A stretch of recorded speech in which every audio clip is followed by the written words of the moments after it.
ಇಷ್ಟೆಲ್ಲ ಬುರುಡೆ ಪ್ರಕರಣದಲ್ಲಿ ದಿನಕ್ಕೊಂದು ಟ್ವಿಸ್ಟ್ ಸಿಗ್ತಾ ಇದೆ. ಹೊಸ ಹೊಸ ಪಾತ್ರಗಳ ಎಂಟ್ರಿ ಆಗಿರೋದ್ರ ಬಗ್ಗೆ ನಾವು ಹೇಳ್ತಾ ಇದ್ವಿ ನಿಮಗೆ. ಇನ್ನೊಂದು ಕಡೆಗೆ ಇವತ್ತು ಆರೋಪಿ ಚಿನ್ನಯ್ಯ ಜಾಮೀನು ಅರ್ಜಿ ವಿಚಾರಣೆಗೆ ಬರ್ತಾ ಇದೆ. ಜಾಮೀನು ಅರ್ಜಿಯನ್ನ ಚಿನ್ನಯ್ಯ ಪರ ವಕೀಲರು ಸಲ್ಲಿಸಿದಾರಂತೆ. ಚಿನ್ನಯ್ಯ ಪರ ಜಿಲ್ಲಾ ಕಾನೂನು ಪ್ರಾಧಿಕಾರದ ವಕೀಲರೇ ಅರ್ಜಿಯನ್ನು ಸಲ್ಲಿಸಿರೋದು, ಅಂದ್ರೆ ಗವರ್ಮೆಂಟ್ ಲಾಯರ್ಸೇ ಸಲ್ಲಿಸಿರೋದು. ಎಸ್ಐಟಿ ಪರ ವಕೀಲರಿಂದ ಜಾಮೀನಿಗೆ ಆಕ್ಷೇಪಣೆ ಸಲ್ಲಿಕೆ ಆಗುವಂತಹ ಸಾಧ್ಯತೆ ಇದೆ.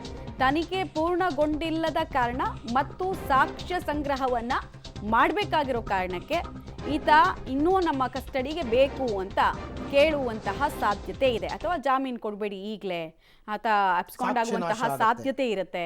ಆಮೇಲೆ ಯಾರ್ಯಾರ ಮೇಲೆ ಆರೋಪ ಬರ್ತಿರೋದು ಇಲ್ಲಿ ಪ್ರಭಾವಿಗಳು ಮತ್ತು ಒಂದು ಸಿಂಡಿಕೇಟ್ ಕೆಲಸ ಮಾಡಿದೆ ಅಂತ.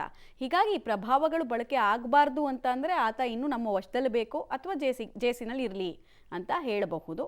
ಕೋರ್ಟ್ ಇದನ್ನು ಯಾವ ರೀತಿ ಕನ್ಸಿಡರ್ ಮಾಡುತ್ತೆ, ಯಾವ ಪಾಯಿಂಟ್ಸ್ಗಳ ಮೇರೆಗೆ ಜಾಮೀನಿಗೆ ಕೋರಿದ್ದಾರೆ, ಅದು ಇಂಪಾರ್ಟೆಂಟ್ ಆಗುತ್ತೆ. ನೋಡೋಣ. ಒಟ್ಟಿನಲ್ಲಿ ಇಡೀ ಪ್ರಕರಣದಲ್ಲಿ ಸದ್ಯಕ್ಕೆ ಅಧಿಕೃತ ಅರೆಸ್ಟ್ ಆಗಿರೋದು ಚಿನ್ನಯ್ಯನದು ಮಾತ್ರ. ಈಗ ಆತನ ಪರವಾಗಿ ಕೂಡ ಬೇಲ್ ಅರ್ಜಿಯನ್ನು ಹಾಕಲಾಗಿದೆ. ಈ ನಡುವೆ ಇವತ್ತು ಜಯಂತ್ ಮತ್ತು ಮಟ್ಟಣ್ಣನವರ ವಿಚಾರಣೆ ಇವತ್ತೂ ಮುಂದುವರಿಯುತ್ತೆ.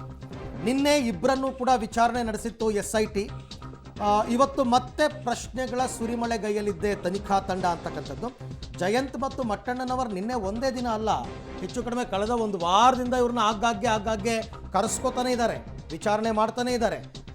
ಸುದೀರ್ಘವಾದ ವಿಚಾರಣೆ ಆಗಿದೆ. ನಿನ್ನೆ ಜಯಂತ್ ಅಂತೂ ವಿಚಾರಣೆ ಮುಗಿಸ್ಕೊಂಡು ಮುಂದೆ ಖುಷಿಯಾಗಿ ನಗಾಡ್ಕೊಂಡು ಪ್ರತಿದಿನ ಮೀಡಿಯಾ ಮುಂದೆ ಬಂದು SIT ಅವರು ಅದ್ಭುತವಾಗಿ ಕೆಲಸ ಮಾಡ್ತಾ ಇದ್ದಾರೆ, ಸದ್ಯದಲ್ಲೇ ಸದ್ಯದಲ್ಲೇ ಸತ್ಯಾಂಶ ಹೊರಬರುತ್ತೆ ಅಂತೆಲ್ಲ ಹೇಳ್ತಾ ಇದ್ದ ವ್ಯಕ್ತಿ ಇವತ್ತು ಮತ್ತೆ ಕರೆದಿದ್ದಾರೆ. ಹಾಗಾದ್ರೆ ಯಾವ ಒಂದು ಸ್ಪೆಸಿಫಿಕ್ ವಿಚಾರದಲ್ಲಿ ಮಟ್ಟಣ್ಣನವರ್ ಮತ್ತು ಜಯಂತ್ ಅವರ ವಿಚಾರಣೆ ಆಗ್ತಾ ಇದೆ? ಸುಮ್ಮನೆ ಸುಮ್ಮನೆ ದಿನ ಬೆಳಗಾಗಿದ್ರೆ ಬಂದು ಕೂತಿದ್ದು ಹೋಗು ಆ ಥರ ಅಲ್ಲ. ಏನೋ ಒಂದಷ್ಟು ಲೀಡ್ ಸಿಕ್ಕಿರುತ್ತೆ SIT ಅವರಿಗೆ. ಹಾಗಾಗಿ ಮೇಲಿಂದ ಮೇಲಕ್ಕೆ ಈಗ ಗಿರೀಶ್ ಮಟ್ಟಣ್ಣನವರ್ ಮತ್ತು ಜಯಂತ್ ಅವ್ರನ್ನ ಕರೆಸ್ತಾ ಇದ್ದಾರೆ. ಈ ಮಧ್ಯೆ ನಿನ್ನೆ ಒಂದು ತಿಮರೋಡಿ ಒಂದು ದೂರನ್ನು ಬೇರೆ ಕೊಟ್ಟಿದ್ದಾರೆ ಪೊಲೀಸರಿಗೆ, SIT ಅವರಿಗೆ. ಸೊ ಇಷ್ಟೆಲ್ಲ ಡೆವಲಪ್ಮೆಂಟ್ಸ್ ಈಗ ಧರ್ಮಸ್ಥಳದ ವಿಚಾರದಲ್ಲಿ ಆಗ್ತಾ ಇರ್ತಕ್ಕಂಥದ್ದು. SIT ಅವರ ಹೇಳಿದ್ದೀನಲ್ಲ, ಎಲ್ಲ ಒಳ್ಳೆ ರೀತಿ ನೋಡಿದೆ. ಅವ್ರದ್ದೇನು ಕೆಲಸ, SIT ಅವ್ರದ್ದು ಉಳಿದ ಠಾಣೆಯಲ್ಲಿ ಹೊಡಿಯೋ ಕೆಲಸ ಅಲ್ಲ. ಅವರಿಗೆ ದಾಖಲೆ ಪ್ರಕಾರವಾಗಿ ಎಲ್ಲ ಕೆಲಸವನ್ನು ಮಾಡ್ತಾ ಇದ್ದಾರೆ. ಅದಕ್ಕೆ ಸಹಕಾರ ಕೊಡಬೇಕು ನಾವು. ಅದನ್ನು ನಾನು ಕೊಡ್ತಾ ಇದ್ದೀನಿ. ಮತ್ತೇನಾಯ್ತು ಈ ಡ್ರಿಲ್ ಅಂದರೆ ಏನಾಯ್ತು ಅಂತ ಹೇಳಿದ್ರೆ, ಇವಾಗ ಹೇಳ್ಬೋದು, ಯಾರಿಗೆ ಬೇಕಾದ್ರೂ ಹೇಳ್ಬೋದು. ಇವಾಗ ಹೋಗ್ತಾ ಇದ್ದೀನಿ, ಈ ಕಡೆ ಬರ್ತೀವಿ ಅಂತ ನನಗೆ ಗೊತ್ತಿರಲ್ಲ.